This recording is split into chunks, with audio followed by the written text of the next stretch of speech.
the sheep, and the Lord is my shepherd, watching over my soul to keep guarding over me ever, watching wherever I go.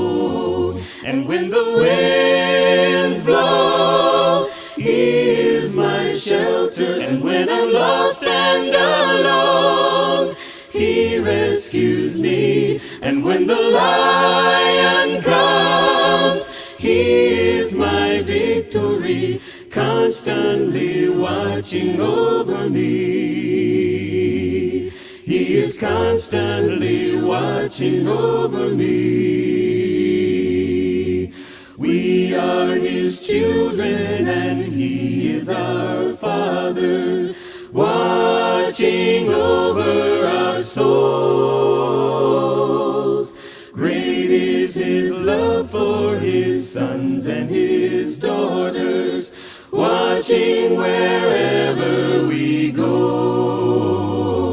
And when the winds blow, He is my shelter, and when I'm lost and alone, He rescues me. And when the lion comes, He is my victory, constantly watching over me.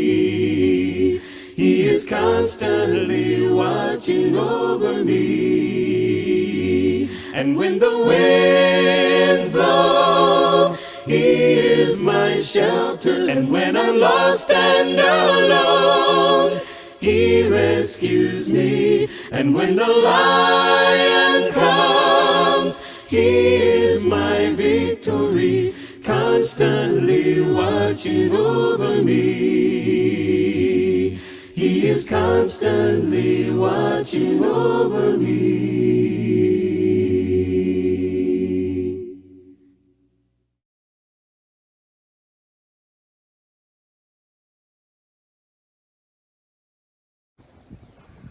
I'm Johnny, and this is Jenice, and we've got some sheep facts for you today. Boys are called rams or wethers, girls are called ewes, and this little one here, a baby, is called a lamb. And sheep, their hair is actually called wool on most breeds, and a pound of wool can stretch out and make over a mile of yarn. Do you hear that sound they're making? That's called bleating. Sheep can also see very well. They can see almost all the way around their bodies, and that's what makes them very good at watching out for predators and for being alert in what's around them. And if you watch, they'll stick together as a group out here, and that's the way they help protect themselves, is being alert, because they can't defend themselves, and so they have to be alert and ready to run from danger. And a big group of sheep is called a flock, and smaller groups are called foals. This little sheep here, this is Jimmy. Did you know that sheep are mentioned in the Bible hundreds of times? People in Bible times were used to sheep. There were sheep everywhere. You don't hardly see any sheep nowadays. People in the Bible times understood how sheep worked. They knew what they did. They were mainly a big source of food for them. So people knew all about sheep, and there were many stories in the Bible told about sheep so that people could relate to them. The Bible uses sheep as a metaphor. You 3rd and 4th graders know what a metaphor is. It's when you compare two things that are not alike. Well, the Bible compares sheep to people. We're not alike, but it's a great comparison. Throughout the Bible, we the people are referred to as sheep because we need lots of guidance, like the sheep need guidance. In the book of 1 Peter, Peter calls all of our elders shepherds. Shepherds are the people that take care of the sheep. He tells the elders, or the shepherds, to watch over the sheep, and he wants us to submit the sheep. He wants us sheep to submit to the elders. That means he wants us to respect and mind them. Sometimes the elders or shepherds of our church or congregation will change. Right now at our congregation, Blanchard currently has 4 shepherds or elders. Our shepherds are T.J. Westnich, Kent Reynolds, Jim Freed, and Carrie Wright. These are the men that lead and guide our group or guide our flock.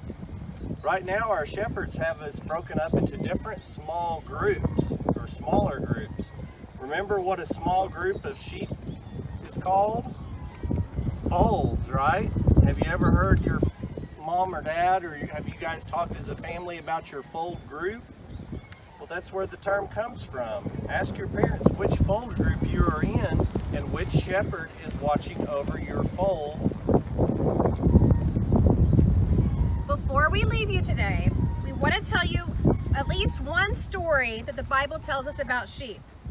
This story is from the book of Luke. Luke is in the New Testament of our Bible. And in this story, Jesus is talking to a bunch of tax collectors and sinners. Jesus told them in this parable, "Suppose one of you has 100 sheep and loses one of them. Doesn't he leave the 99 in the open country and go after the lost sheep until he finds it?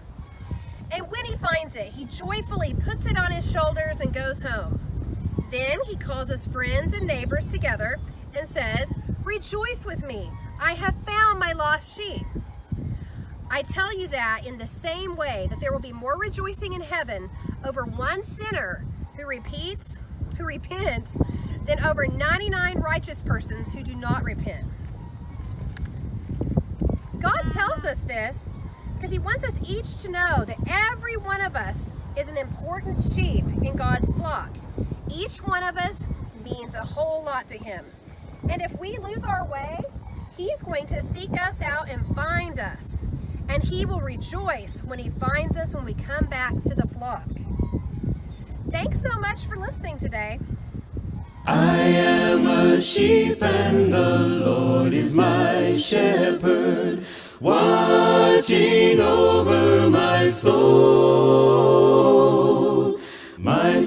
to keep guarding over me ever, watching wherever I go. And when the winds blow, he is my shelter, and when I'm lost and alone, he rescues me. And when the lion comes, he is my victory, constantly watching over me.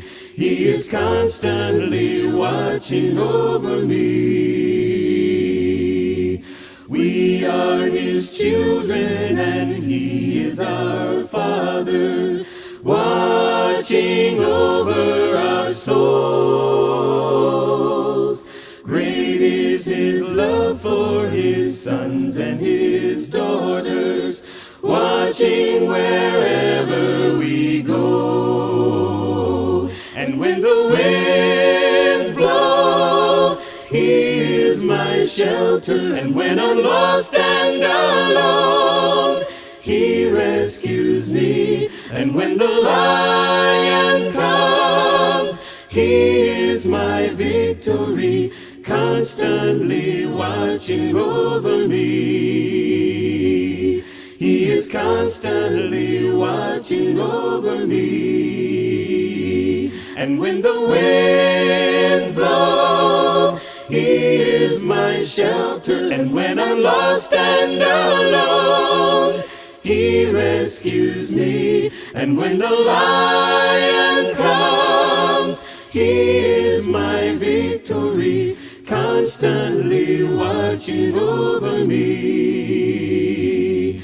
He is constantly watching over me.